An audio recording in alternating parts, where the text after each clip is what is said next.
everyone. And here we are at episode 7 of Bachelor in Paradise. So let's get right back into the conversation between Charity and Eliza so we can wrap that up. So Charity says to Eliza, so this is what happened from my perspective. Everything was going well with Aaron on her season, which obviously for those who watch Bachelorette know this. And she says, all was going great until I came home and I received messages from an ex-girlfriend of his claiming that they were together up until right before the show where he decided to break up with her in order to come onto the show.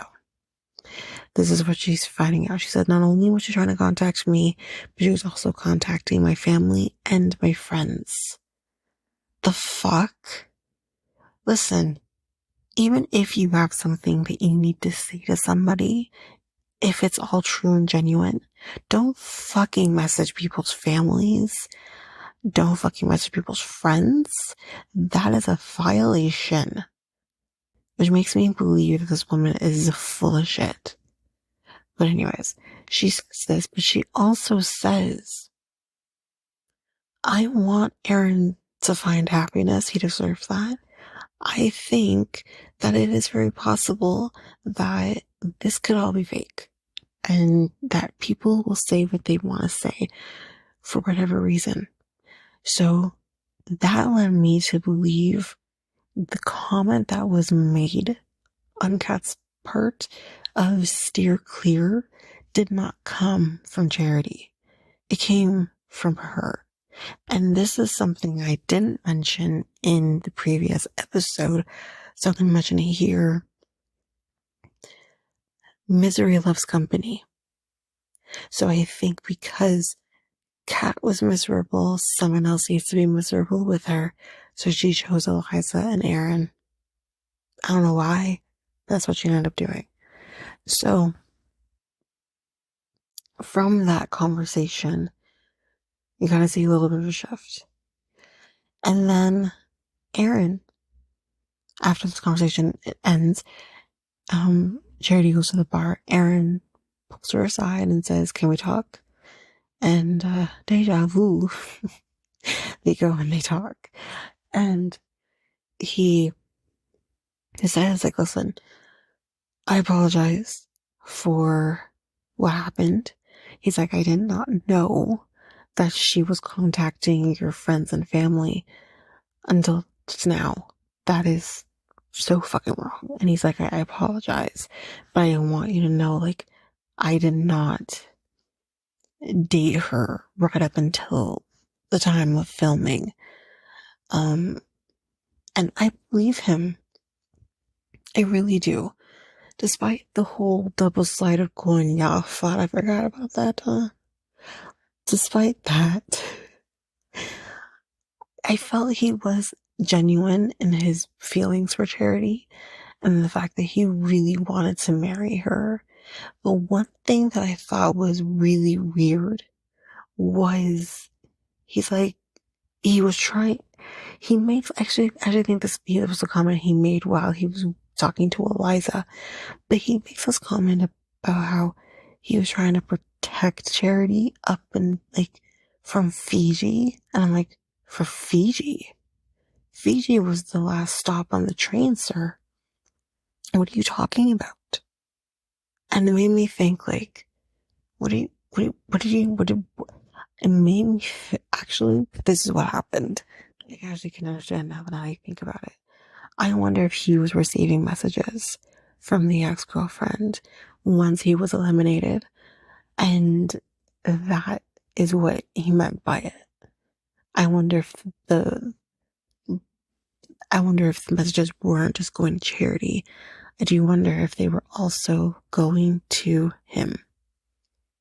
So, anyway, they talk it out, they figure it out, and it looks like all is well on the Charity front. And then he talks to Eliza, and they seem to have kind of come to a common ground on things with their relationship. However, Eliza does say, we're not fully out of the, the woods here. There could be, this could come back up again. And she says that she is very cautious and very wary of everything. So we may or may not have a reoccurrence of that. So Charity's now gone, and that's kind of it. So let's jump into kind of the day portion before we hop into the rose ceremony. So just so we can kind of set the scene. Now let's go back with John Henry and Olivia and Kat. We kind of see still this pursuing of him between the two women. And Kat's ruthless, Olivia's ruthless. One point, I think closer to rose ceremony, they're both like just fighting for the attention from him, and Kat ends up going to do this hot tub thing later, and it seemed to maybe leave an impression, maybe not, we'll see. But yeah, it's just, you kind of see a lot of that happening between the two of them, and I will come back to that in a second. I just want to set the scene here before we hop into it. And then we kind of see, this thing kind of forming between Rachel and Tanner. And that becomes some sort of thing. So let's remember that Tanner had his date previously with Davia. So we're having that kind of triangle situation. So we have a triangle between John Henry at the tippy top. Now we have another triangle with Tanner at the tippy top between his two. So we have those two going on. Any other love triangles before I hop into anything else here? I don't think so. So if anything comes back up again in my head, I'll bring it up. Then we have Jess and Blake, and they talk things out, and they come to an agreement that they're going to make this work between the two of them, and that's that, which I think is probably the best decision, for both of them, so we'll leave it there. So that's kind of that. I'm trying to think of anything else before I move on. I don't think so. Before we move on to other things that happened. Okay, so yeah, we're heading in. No, before we head into that, because we have this drama kind of going on between both Olivia and Kat for John Henry. Olivia has her moment with him on one of the beds, and they talk, and he says, you're my number one and all that. And then he has his moment with Kat in the hot tub where they kiss and whatever. And how that part happened is that Wells ends up opening the truth box where it says, meet me, to John Henry, meet me at the hot tub at midnight. We don't know who it is. Clearly it's Kat, because he hasn't had any time with her. So yeah, he has it's moment with her and all goes well. Let me remind everybody that Brayden literally calls her I can't remember what he calls her actually. Homie jumping something. Anyways, I can't remember. But yeah, that's what he ends up happening. And one of the women, I think it was Sam, says, do you know that the whole thing? And they explain to Olivia what happened. And Olivia's like, what the fuck? And she says, listen, it's not so much that she's pursuing him, it's the fact that he's like practically falling for it, and he's a really nice guy, and I don't want him to get hurt by her because she's using him. And then these two women end up having a throwdown in so many words. And Olivia basically says, like, listen, I'm not saying that you can't pursue him. I'm not saying that at all. I'm just saying, like, you could have had a conversation with me and you chose not to. And, like, when you know I'm pursuing him and you didn't do that. And Kat basically says, like, well, we're not really close. Like, I'm closer with the other girls, and I didn't think I owed you a conversation. That's besides the fucking point. It's not about whether or not you have a closeness with her. It's about the fact that you know she is pursuing him, and you are stepping on someone else's toes. That's what she's trying to get at. Y'all don't need to be friends. It's about the fact that you stepped on some toes, and that's basically all it comes down to. And you fucking know she is pursuing her. Pursuing him. Because let me go to this for a second. Quick little waylay is the fact that one moment Olivia kisses him, and this is so stupid. Kat says, like, what the fuck? Like, why would you do that to your friend? I thought y'all were friends. Explain that to me. First of all, what the fuck did you expect, you crazy woman? I don't like using crazy very often, but she fucking deserves it. You crazy woman. What did you expect? She's been talking to him, pursuing him for all of this time. Yeah, freaking inserted yourself into a situation, and I want to say, friends wouldn't do that. I thought you guys were friends. And of course she's gonna do it. She's been talking to him this entire time. Are you okay? Like, really and truly, watching that scene, I literally yelled at my TV. Is she okay? Does she need something? Because I'm not okay while watching her not be okay. Because this is ridiculous. Anywho's, back to the conversation between these two women. Olivia basically says, can you just please, like, move with some sort of respect and dignity? And before Kat can even get a word in edgewise, Olivia puts her hand in her face, says, move with dignity, or whatever the hell she said, and walks away.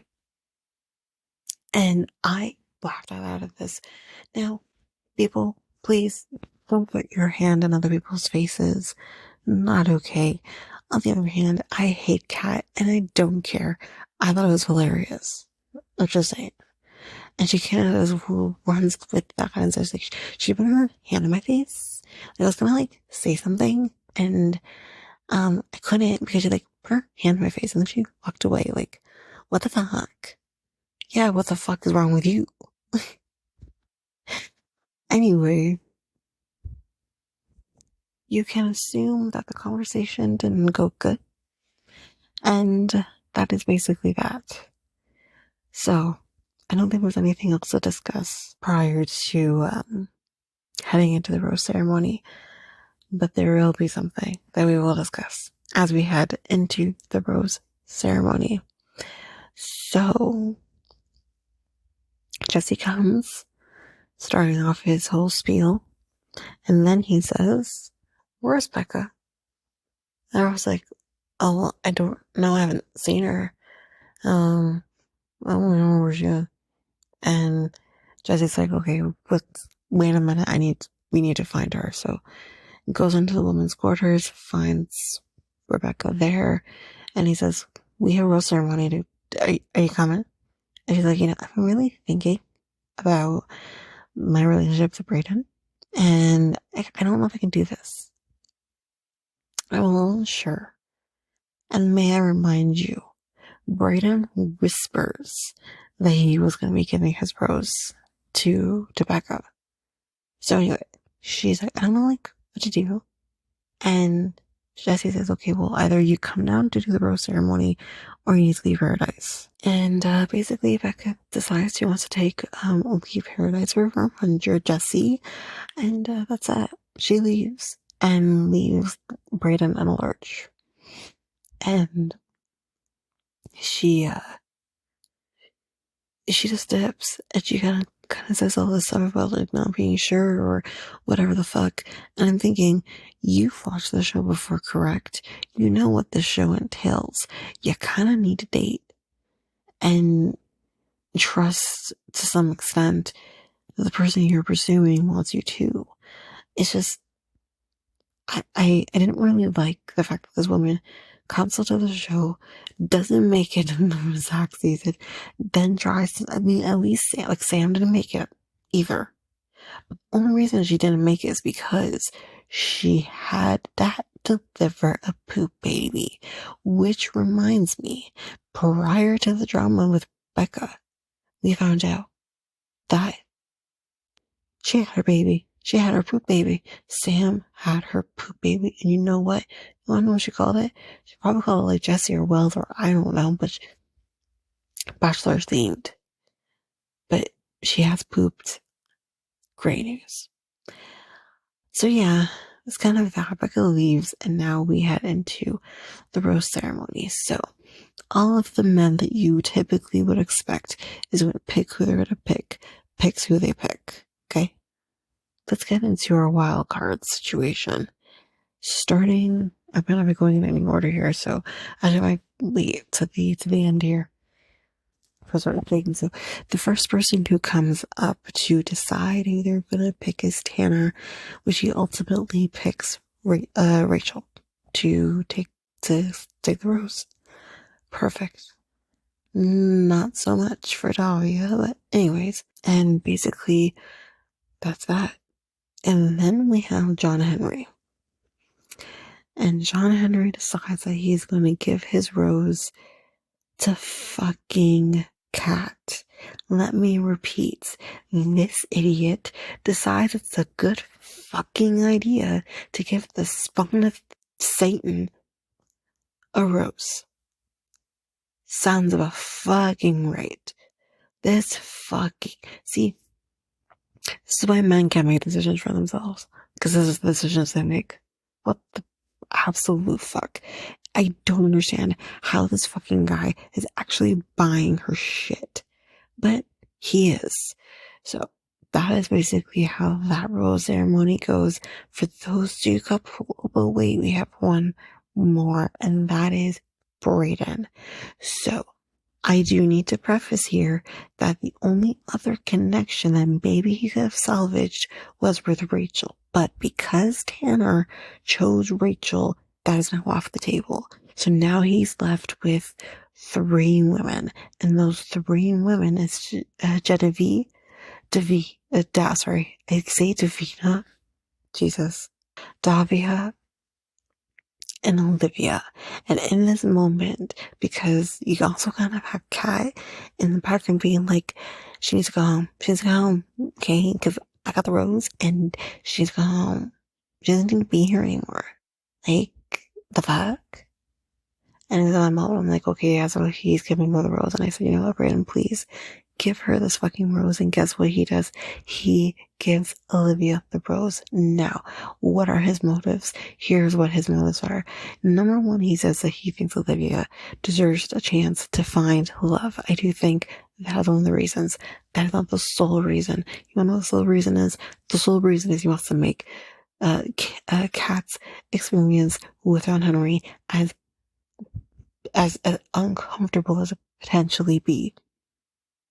And says, fuck you, and here you go. Here's Olivia to stare at you while you prance around with the devil's spawn and decide that, you know, this is where you want to go. I thought it was fucking brilliant. And I said, oh, way to go, Brayden. Way to go. Fuck these people. But yeah, that's basically how that goes. And that means since he picked Olivia, that Davia and Genevieve are next to go, which is also on top of Becca leaving, which means there are 3. So that's it for that. The next day, Olivia is obviously not happy, and she's sulking. She ain't about it, and she's like, "Fuck this shit." But then here comes John Henry, who decides, "Can we talk, Olivia, please?" And they talk, and he basically says that, like, I think our brain models aren't the same, and some shit about, I can't remember, like, he just kind of goes off on basically wanting to make himself feel better instead of explaining to her and making her feel better about the decision. That's what he ends up doing, and he's just like, yeah, like, I feel like I made the right decision and everything, but I feel like I left it in a bad spot. And I said to myself, the only fucking reason you feel that way is because she's in front of you and you don't like it. That's all it comes down to. Anyway, so that's basically how that conversation ends. And then we're like, okay, wait, you know what? It's Women's Week, which means men, which means welcome to the stage, Michael. Michael was on Charity Season.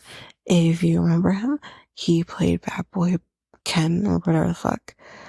And it's basically him. I did think he was a player, but I digress. So,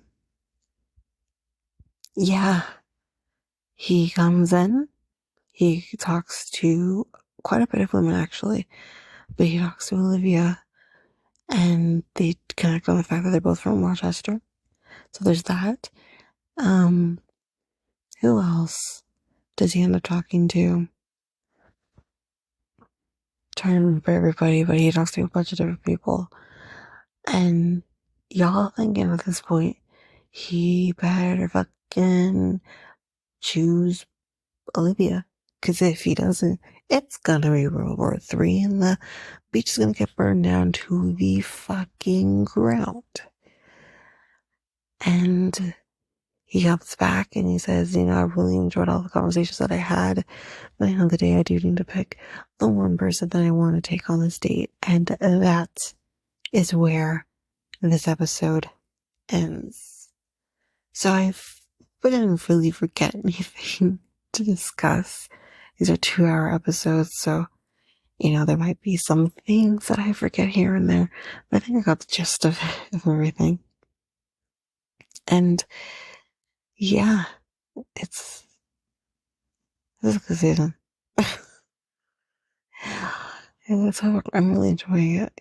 But that is it for this episode of BIP. Again, if you want to contact us, you can by going to Facebook at Reality T x2, and Instagram and Threads at Reality T x2 podcast, X and Reddit at Reality T x2 pod. And don't forget that we do have a poll currently going on Twitter about who do you think is going to be the Golden Bachelorette. So yeah, there's that. That's open until the early hours of Thursday. So you can post your vote there. You can also do it on Reddit as well. And you can also do it on YouTube at Reality T x2 podcast. I think it is Reality T x2. There you will see all of our content, including the poll. And if you want to email us, you can do so by going to realityt2@hotmail.com. And you can go to our website at solo.to/realityt x2. I think that's it. So, but yeah, good so far on episode 7, and we will very shortly head into episode 8. But until then, that is it for now, guys. Thanks. Bye.